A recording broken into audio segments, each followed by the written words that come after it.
Dawson Rider Wiki.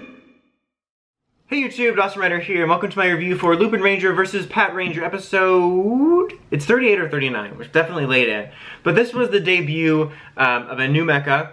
We got a new trigger machine, but the Lupinrangers got it. And we also foreshadowed our giant jet striker. Is it jet striker? That doesn't sound right. The plane looking thing. But I thought it was a good episode. Honestly, it was a solid episode. I thought they did a pretty good job of even focus for both teams in this one. Because like the Lupinrangers were mainly focused on getting this piece of the Lupin collection, which initially we thought was just the plane. Well, you know, obviously the fans that follow this stuff and the toys knew that that wasn't going to happen first. But like within the show, they found that first and it was in space, and so the Lupinrangers were mainly focused on getting that, whereas like the Patranger story was more so on about their trust with Noel. Like they kind of addressed at the beginning of this episode, more or less, you know, that Noel leans towards the Lupinrangers, much like the show itself, almost a little bit meta there. And kind of revolved around the relationship with them, but there was like a really nice scene of them, like, or Lupin X, Patron X fighting the Gangler, and the Patrangers coming to rescue him and said, like, you know, even though you're shady AF, then we still have to protect you because you're a human, because it's our job. Like, it was a good scene, but I liked that. I liked that they addressed that. I wish they would do more with that. I also kind of wish he was a little bit more balanced with the focus.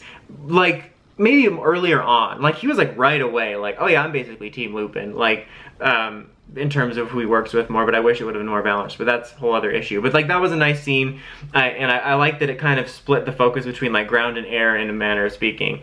And like the scenes of like the Lupinrangers trying to get the collection piece was really cool, because it was like all airborne, like Lupin Red landed on there. There was some really neat sequences within that, which I thought was cool. And you have like the Gangler on the ground trying to control it, and then he discovers that there's two of them, because you have like the tank collection piece that's like in the nose of the plane, and he pops it out. And like that's the debut for this week, and then, you know, we're gonna get the plane next week, so it was kind of a dual debut.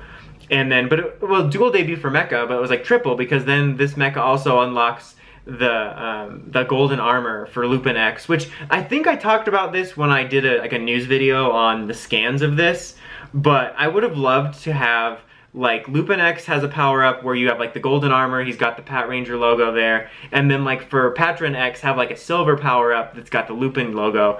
I thought it would have been really cool, just kind of a contrast thing. And I don't know, I thought that was cool. And I guess it makes sense that they're not doing it, because Lupin Red's gonna get that power-up that's also like kind of silvery. I think it's silvery.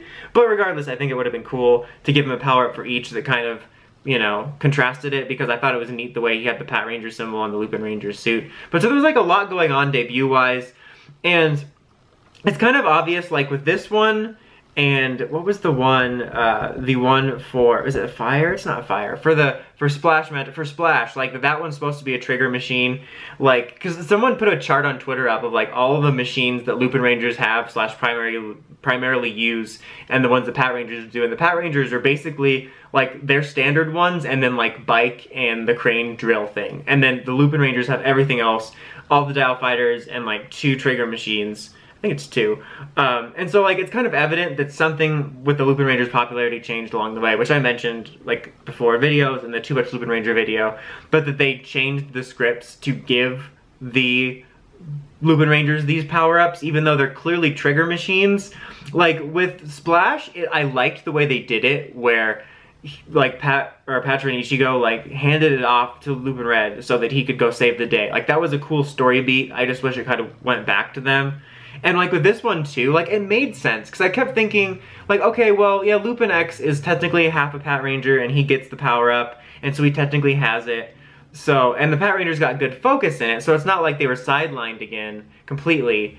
But it still would have been nice for them to get it, but given that it was in the air, it made sense for the Lupinrangers. I thought it would have been a nice gesture if, you know, since Noel had it for his power up, like as a gesture he could have handed it to them and kind of like thanks for like that they saved him and that they further bonded. But it kind of makes sense for his character that he wouldn't, because he would just kind of have to steal it back later. But then if you're gonna do that anyway, why not do the gesture? I don't know.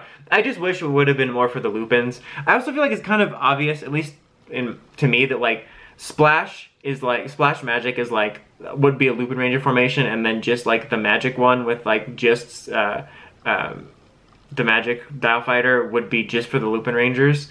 And then the same thing here with like tanks would be the Patrangers, and then the plain ones for the like it's like they both get like second Megazord upgrades. I almost kind of wish there was one more like arm piece so that like instead of having them share the magic dial fighter, there's like another one that's a trigger machine, so that you could have one that's all Lupin stuff, one that's all Patranger stuff. Like, I get it. It makes sense marketing-wise. If the Lupinrangers are more popular, if you have the toy debut with the Lupinrangers, it makes it more exciting. But it's just so obvious that it's designed for them with, like, obviously it's the trigger machine aspect of, like, the changer and everything, the way it should work.